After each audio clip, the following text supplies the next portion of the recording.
sejam muito, muito bem-vindos ao Jornada da Calma. Eu sou Helena Galante, companheira de jornada de vocês.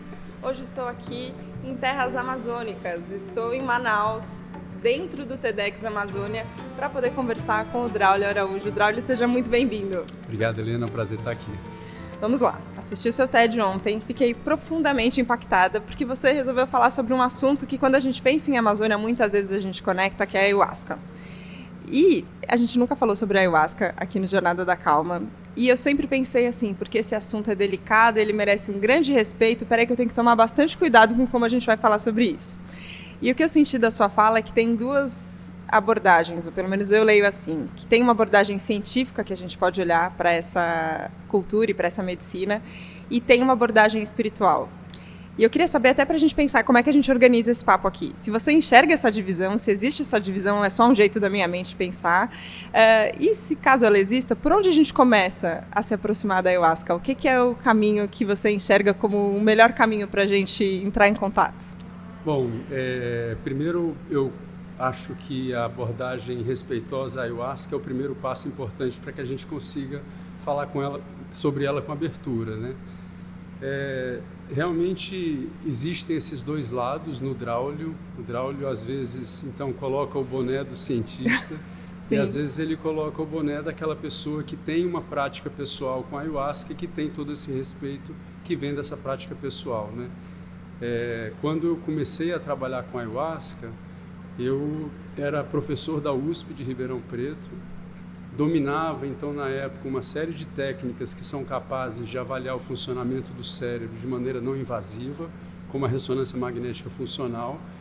E aí em 2005, dia 2 de novembro de 2005, eu fiz uma primeira experiência com a ayahuasca numa igreja do Santo Daime que tinha próximo a Ribeirão Preto.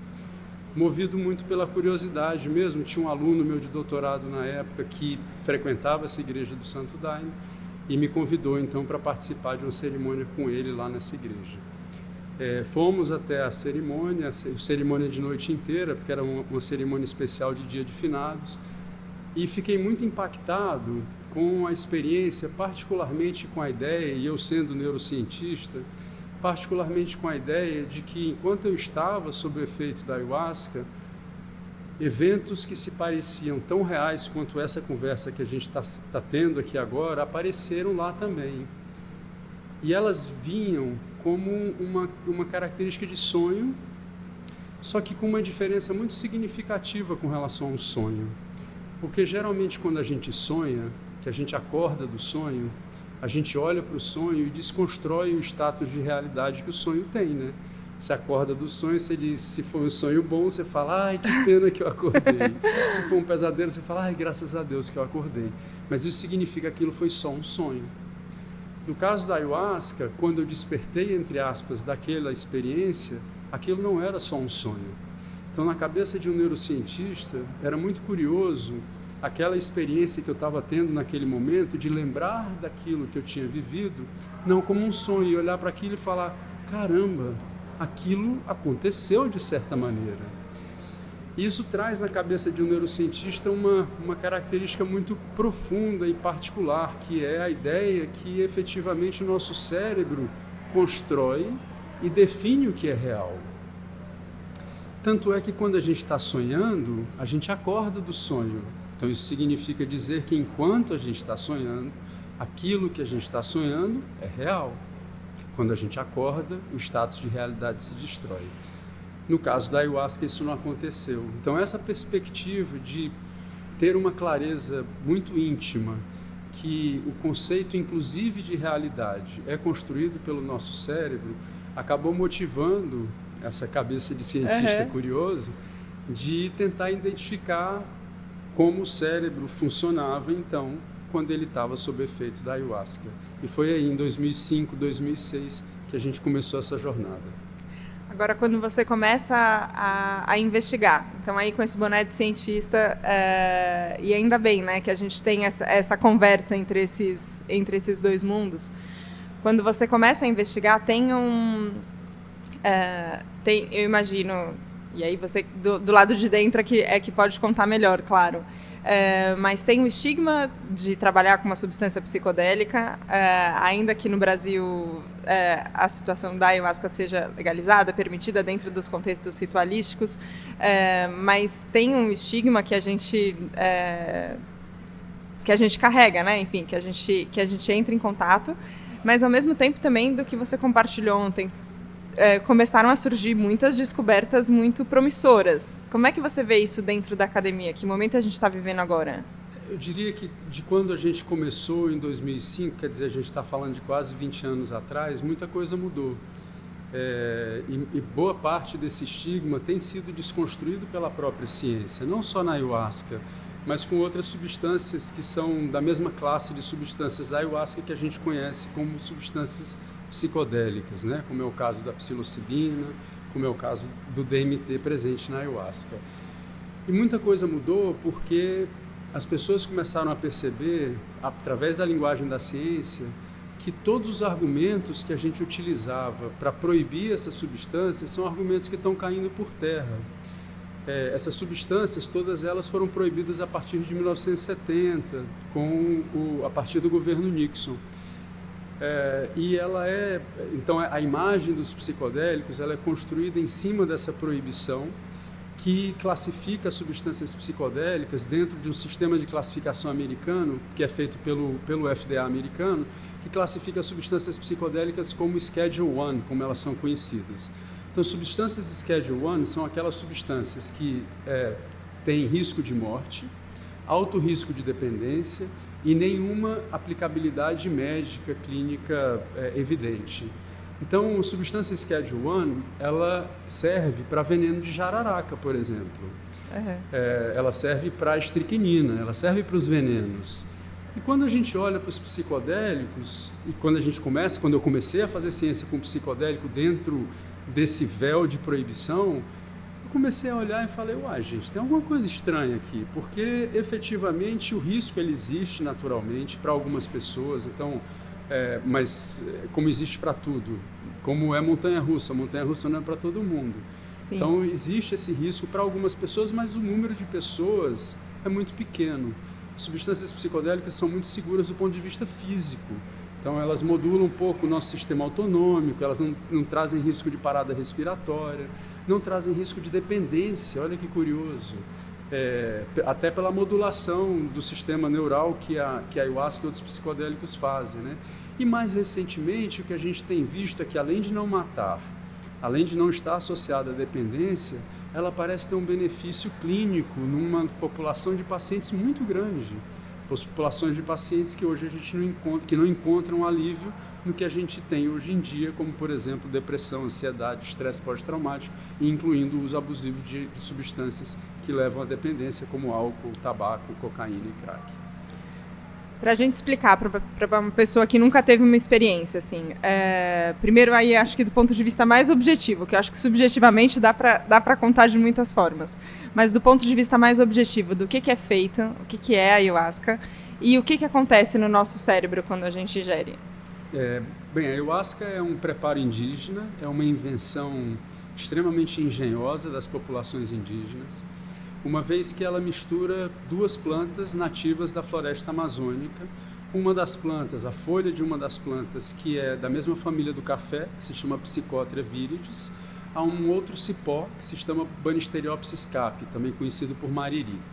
E a engenhosidade da invenção, ela vem do fato que na folha da Psychotria viridis tem uma triptamina psicodélica que é conhecida por NN-dimetiltriptamina, ou simplesmente DMT. Se você ingerir o DMT isolado, ele vai ser degradado por enzimas que a gente tem no nosso estômago, intestino e fígado. Então significa que se eu ingerir a DMT, não vai ter nenhum tipo de efeito psicoativo. E a invenção indígena vem do fato que quando eles misturam a outra planta, essa outra planta tem uma série de moléculas que inibem a ação dessa enzima que a gente tem no nosso sistema gastrointestinal, protegendo o DMT, fazendo então com que essa combinação dessas duas plantas confira efeito psicoativo ao DMT. E isso é muito curioso, quando a gente pensa nessa invenção sendo feita na floresta amazônica, porque de onde vem essa invenção? Acho que esse é o primeiro ponto que eu considero super relevante da gente tocar, porque a gente está falando de um bioma que tem da ordem de 16 mil espécies de planta. Eu fiz uma conta simples para tentar entender qual seria a probabilidade da ayahuasca ter sido inventada ao acaso. E a conta foi, temos 16 mil espécies de planta. Na ayahuasca a gente utiliza o tronco de um cipó, o caule de um cipó, e junto à folha de uma outra planta, então 2 partes de planta. Então são 16 mil plantas, cada uma tendo 6 partes. Isso aí dá uma probabilidade de 10 a menos 12. Só para a gente ter uma ideia, a probabilidade de se ganhar na Mega Sena é 10 a menos 8. A probabilidade de você escolher um grão de areia na praia é 10 a menos 12. 10 a menos 8 para você ganhar na Mega Sena significa dizer que é 10 mil vezes mais fácil você ganhar na Mega Sena do que você inventar a ayahuasca ao acaso. E essa estimativa é grosseira, né? Porque, veja, sim, além de eu juntar as 2 plantas, eu tenho que ferver elas em água por um período super longo de tempo, muitas vezes dias. Tem várias espécies das mesmas plantas que têm efeitos distintos. Então, acho que o primeiro ponto importante da gente tocar é essa mágica, né? Que vem das comunidades indígenas e que hoje permanece num grande mistério para a ciência saber como a ayahuasca, então, foi verdadeiramente inventada, sabendo que talvez o acaso não seja a principal ou melhor explicação desse caso específico. Bom, uma vez então que o DMT tem esse efeito no sistema nervoso central, ele atua como uma molécula psicodélica. E uma molécula psicodélica, ela tem algumas propriedades, eu diria, bastante particulares sobre outras moléculas, como a gente estava conversando agora há pouco.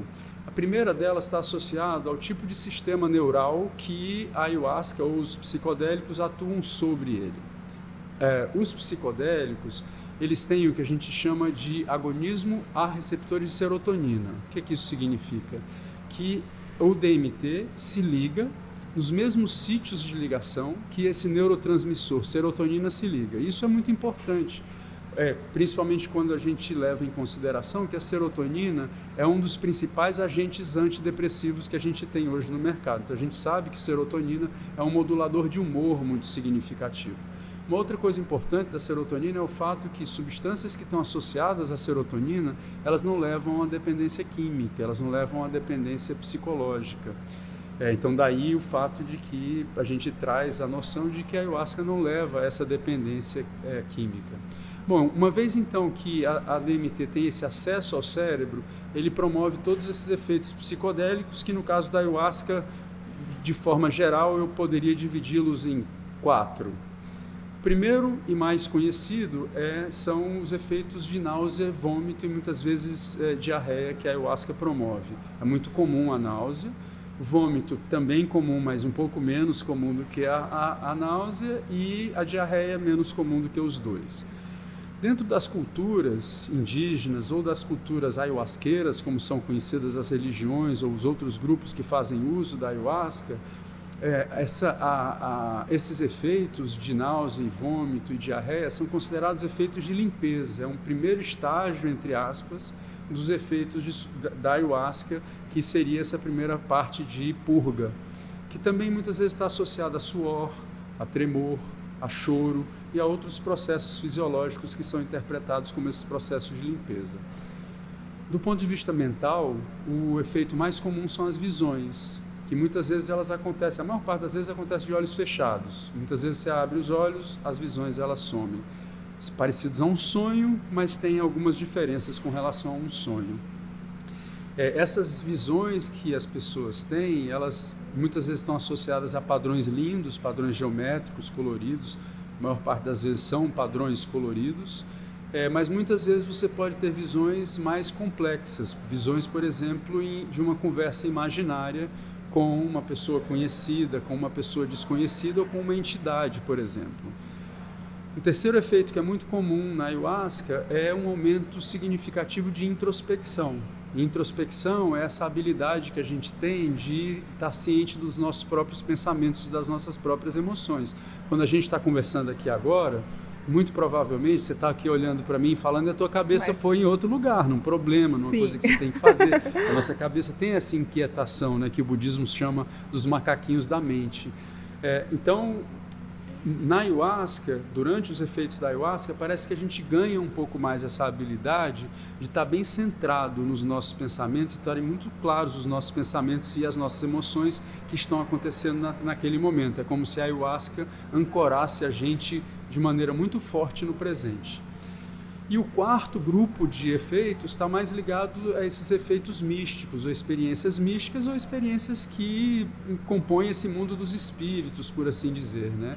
Ayahuasca é um termo em Quechua, que é uma língua falada por ameríndios ainda hoje, e que significa a videira das almas. Então, essa característica da ayahuasca, as experiências místicas, as experiências ligadas a esse mundo espiritual, compõem, eu diria, uma parte muito importante dos efeitos da ayahuasca também.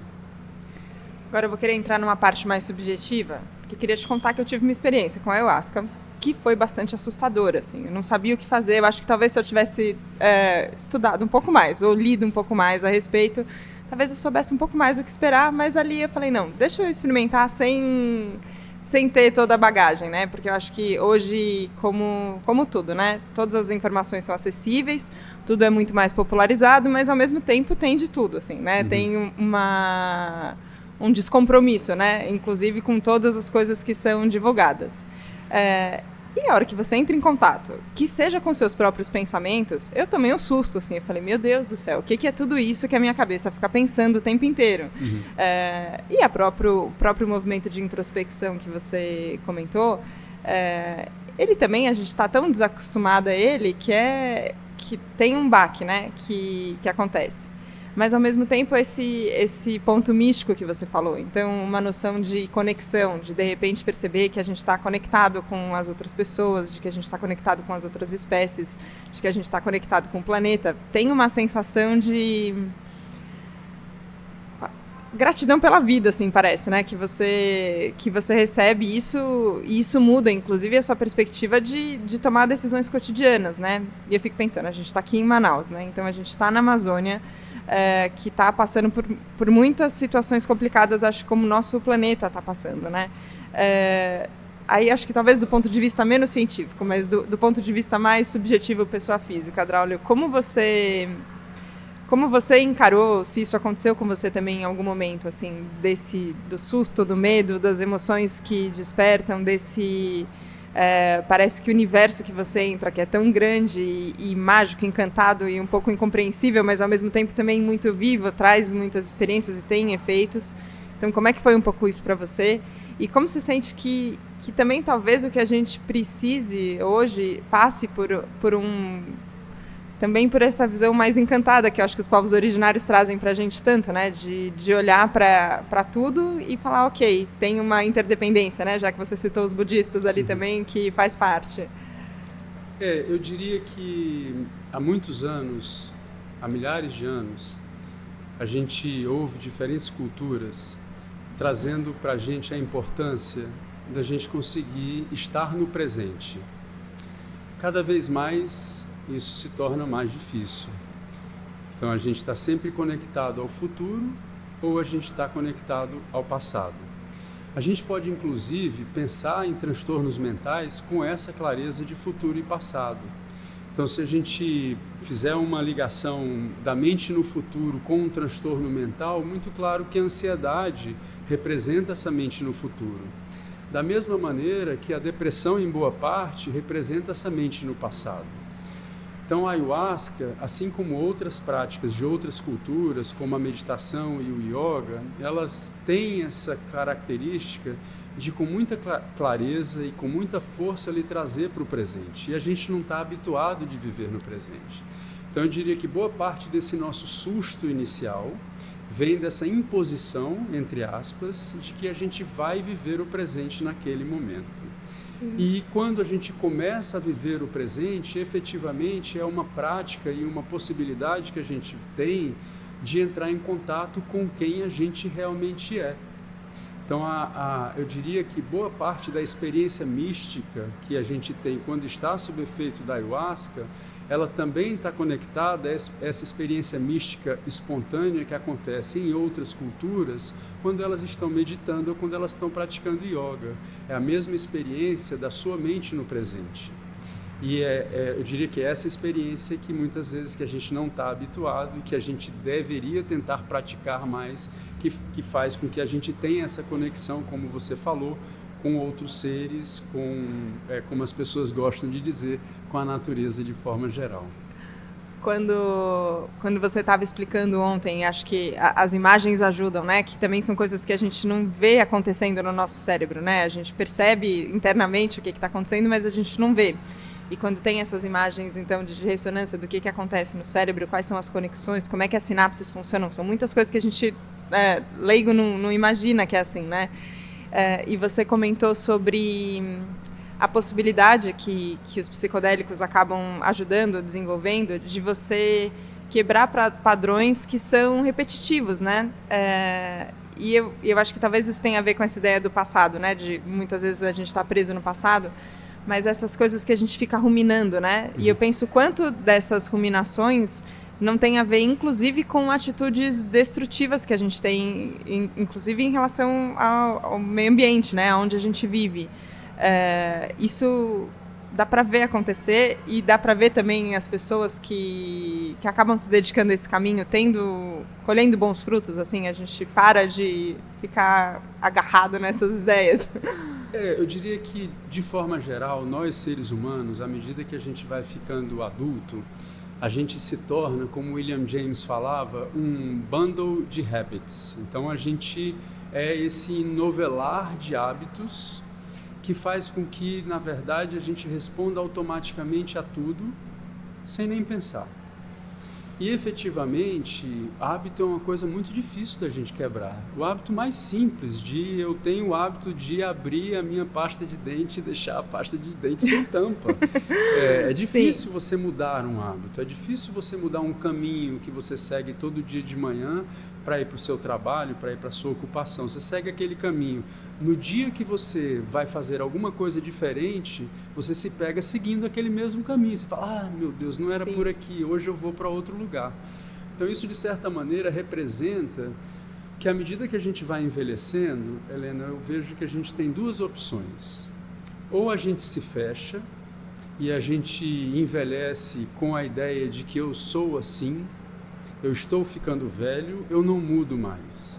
Ou eu me abro e digo, eu estou ficando velho, então eu não devo mais me preocupar com nada. Essas duas possibilidades, elas carregam isso que você está trazendo, porque você envelhecer endurecendo significa você ter aqueles hábitos cada vez mais rígidos. E você envelhecer abrindo significa você entender que você pode quebrar aqueles hábitos e você pode ter outros hábitos à medida que você vai envelhecendo. A gente viu isso sob o efeito da ayahuasca. Então a gente viu, quando a gente fez ressonância magnética funcional em voluntários, isso está muito claro, não só nos nossos estudos, mas em vários outros estudos, que durante os efeitos da ayahuasca parece que o nosso cérebro ganha essa possibilidade de sair um pouco desse mundo de hábitos, sair um pouco desse mundo ruminativo, que é muito comum na depressão. Sim. Então esse pensamento negativo, sempre ruminante, quer dizer circular, é daí que vem o nome ruminativo, né? Você está sempre voltando àquele ponto, e aí a gente pode pensar no nosso sistema nervoso central, no nosso cérebro, como um conjunto de hábitos. Então, o hábito comportamental, ele nada mais é do que a representação de um hábito neural. E o que é um hábito neural? É você ter um determinado padrão de atividade cerebral rígido. Toda vida que você tem um estímulo, a resposta do seu cérebro é sempre a mesma. O que parece que acontece durante os efeitos da ayahuasca? É que esse padrão de conexões do cérebro rígido, ele se quebra. Como se o cérebro, então, ganhasse acesso a estados um pouco mais livres, fugisse um pouco mais dessas ideias rígidas e fixas que a gente vive o tempo inteiro. Não é à toa que parte dos nossos estudos com a ayahuasca, então a gente fez uma parte dos estudos com a ayahuasca que estão associados a tentar identificar um pouco melhor essas bases neurais, mas a gente fez um outro conjunto de estudos com a ayahuasca que estão associados a gente tentar entender um pouco melhor os efeitos terapêuticos da ayahuasca. Sim. E a gente observou isso em pacientes com depressão. A gente observou claramente nos pacientes que a gente fez ensaio com a ayahuasca que depois do ensaio com a ayahuasca existia uma quebra desse padrão de comportamento e de pensamento, que é aquela ideia de que eu não consigo mais sair daqui, isso faz parte já de mim, ela se quebra, porque você então ganha, parece que, acesso a essas outras possibilidades. Para a gente terminar, Draulio, eu queria, ainda no universo das possibilidades, eu acho que no universo dos sonhos, desse jeito que não é só o sonho quando a gente está dormindo, mas o que a gente aspira, assim, e dessa forma colorida e bonita, que você falou que às vezes se apresenta também durante uma sessão de ayahuasca, mas aqui pensando, a gente juntos, e eu sinto muito isso, assim, que uma conversa é sempre uma possibilidade da gente sonhar junto alguma coisa, né? Como você vê para você, com abertura, para onde a gente pode caminhar? Essa jornada que é da calma, o que é de mais conhecimento, o que é de mais sabedoria, uma jornada de virtude. O que a gente pode fazer, todo mundo, assim, para poder contribuir com ela? Eu diria que trazendo... Meu avô diz que para todo bom carpinteiro, tudo que ele vê na frente é um prego. Então, eu vou fazer essa de bom carpinteiro e dizer que talvez os psicodélicos e a ayahuasca particularmente tenham um papel importante nesse novo caminho que a gente quer traçar como humanidade. Naturalmente que o ser humano ele tem esse desejo de ser feliz, ou de pelo menos não sofrer. Ninguém gosta de sofrer. Sim. Mas o caminho que a gente está seguindo é o caminho do sofrimento, é o caminho do impossível, é o caminho da gente colocar nossa mente no futuro, é o caminho da gente viver nessa amarra do passado. Então esse tipo de experiência de entender que efetivamente a gente é natureza, é um caminho que talvez as substâncias psicodélicas e a ayahuasca pode contribuir muito. A gente está tão louco, Helena, que a gente se habitua a essa frase de dizer: eu me sinto mais conectado à natureza. O que isso significa? A gente é o quê? Sim. Vamos pensar um pouquinho, a gente é o quê? Então, efetivamente, a gente é natureza. Olha que loucura, as moléculas que compõem o nosso corpo são as mesmas moléculas que compõem as árvores, as outras espécies da floresta amazônica e de toda a Terra. Então a gente é essa mesma coisa, a única coisa que muda é a maneira como essas moléculas estão organizadas. Então eu diria que voltar a ter essa noção que a gente é propriamente natureza pode ajudar a gente a construir um futuro melhor, efetivamente com essa compreensão de que a gente é natureza e com isso conseguir conquistar um mundo no presente muito mais calmo do que esse mundo que a gente vive no futuro ou no passado. Achei incrível isso que você falou, porque é uma frase que eu acho que talvez eu já tenha repetido muitas vezes aqui no Jornada da Calma também. Eu me sinto mais calma quando eu vou para perto da natureza. Eu quero me conectar com a natureza. E é um absurdo, né? Não faz o menor sentido. Só que nesse mundo doido, eu acho que talvez a nossa mente também, o mundo seja um reflexo da nossa mente, a nossa mente seja um reflexo do mundo também nesse sentido, coloca a gente nesse lugar. Mas é muito bom conversar com você, Draulio. Tem uma presença também, eu acho que isso acaba sendo... e eu senti isso de alguns speakers aqui durante o TEDx Amazônia, de ter uma propriedade, parece que da sua própria trajetória, do seu próprio caminho, eu reconheço como sabedoria, assim, sabe? Quando eu olho e falo, ok, aqui tem sabedoria, aqui tem uma experiência que acaba se traduzindo nesse estado de presença. Você sente que você mudou muito nessa trajetória de 2005 para cá, que seja? Sem dúvida. Eu diria que a ayahuasca ela tem uma posição na minha vida pessoal muito semelhante ao que o yoga e a meditação têm na minha vida pessoal. Ela é uma prática que me ensina sobre eu mesmo. Conhece-te a ti mesmo. Sim. E a ayahuasca ela me ajuda muito nisso. Muita gente me pergunta, você disse que a ayahuasca ela gera esse estado de mais introspecção, muitas vezes você vê coisas que você não quer ver da sua vida íntima, muitas vezes você vê problemas de relacionamento, ou o que quer que seja da sua vida íntima, você vomita, você tem náusea, você tem diarreia, não é sobre prazer, existe uma intenção muito específica associada à ayahuasca, você não vai beber ayahuasca para assistir a um jogo de futebol ou para ir para uma festa. Você vai fazer uso da ayahuasca pelo mesmo motivo que você vai num terapeuta toda semana. Quando você vai num terapeuta, você não vai em busca de prazer. Você muitas vezes sai do terapeuta querendo esganar o terapeuta. Muitas vezes. Então, efetivamente, é por isso que você retorna à ayahuasca. porque ela traz essa clareza com muita força de quem você é, de conseguir compreender um pouco melhor quem você é. E naturalmente que à medida que isso acontece, você cresce e você vai lapidando o seu espírito, como as pessoas dizem por aí.